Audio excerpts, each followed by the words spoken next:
പഹൽഗാം ഭീകരാക്രമണം നടത്തിയവരെ പിടികൂടാൻ പാരാ കമാൻഡോകളെ വിന്യസിച്ചു. പീർപഞ്ചാൽ മലനിരകളിലാണ് ഇവരെ വിന്യസിച്ചത്. തെക്കൻ കശ്മീരിലുടനീളം പ്രത്യേക ദൗത്യ സംഘത്തിന്റെ നേതൃത്വത്തിൽ തിരച്ചിൽ തുടരുകയാണ്. ദേശീയ അന്വേഷണ ഏജൻസി ഇന്ന് പഹൽഗാം പ്രദേശവാസികളെ വീണ്ടും ചോദ്യം ചെയ്യും. എസ് നന്ദഗോപൻ ചേരുന്നു. നന്ദൻ, ഇതിന് കാരണക്കാരായവരെ ജീവനോടെ പിടികൂടുക എന്നുള്ളതുകൊണ്ട് തന്നെയാണ് സസൂക്ഷ്മം തിരച്ചിലിലേക്ക് കടക്കുന്നത്.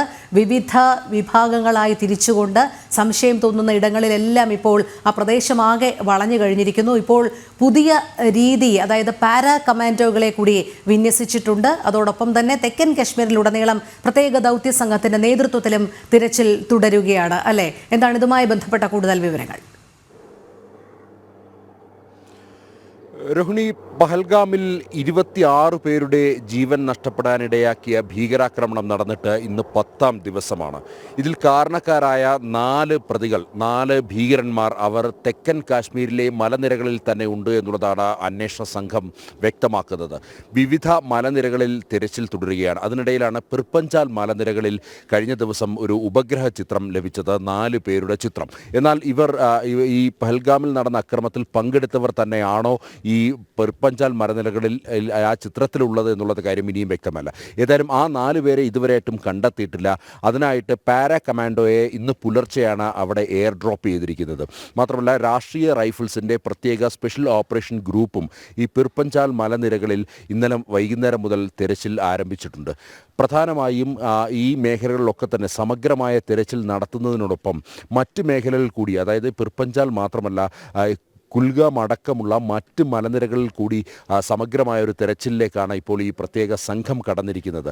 ഇതിന് പുറമെ ഈ തെക്കൻ കാശ്മീരിന് പുറമെ ജമ്മു മേഖലയിലേക്കും ഇപ്പോൾ തിരച്ചിൽ വ്യാപിപ്പിച്ചിട്ടുണ്ട്. കാരണം ഈ പ്രതികൾ അല്ലെങ്കിൽ ഈ ഭീകരന്മാർ ഇവർ കശ്മീരിൽ നിന്നും ജമ്മു കേന്ദ്രീകരിച്ച് ജമ്മുവിലേക്ക് നീങ്ങുവാനുള്ള സാധ്യതയാണ് പ്രധാനമായും ഇൻ്റലിജൻസ് ബ്യൂറോയും മിലിറ്ററി ഇൻ്റലിജൻസും ഒക്കെ വ്യക്തമാക്കിയിട്ടുള്ളത്. ഇതിൻ്റെ അടിസ്ഥാനത്തിൽ ഈ ജമ്മു മേഖലയിലെ കാടുകളിലും അതേപോലെ തന്നെ മലനിരകളിലും കൂടി ഇപ്പോൾ തിരച്ചിൽ വ്യാപിപ്പിച്ചിരിക്കുകയാണ്.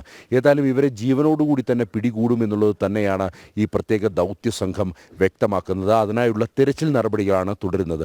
അതിനിടയിൽ NIA അന്വേഷണം പുരോഗമിക്കുകയാണ്. NIA ഇതിനോടകം തന്നെ നിരവധി ആൾക്കാരെ ചോദ്യം ചെയ്ത് കഴിഞ്ഞു.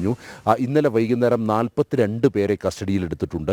അതിനു പുറമെ ഇന്ന് ഈ ബൈസരൻ വാലിക്ക് സമീപമുള്ള പ്രദേശവാസികളെയും അതേപോലെ തന്നെ കുതിരക്കാരെയും അതേപോലെ തന്നെ അവിടുത്തെ കച്ചവടക്കാരെയും അവരെ വീണ്ടും ചോദ്യം ചെയ്യാൻ വേണ്ടിയാണ് NIA തീരുമാനിച്ചിരിക്കുന്നത്.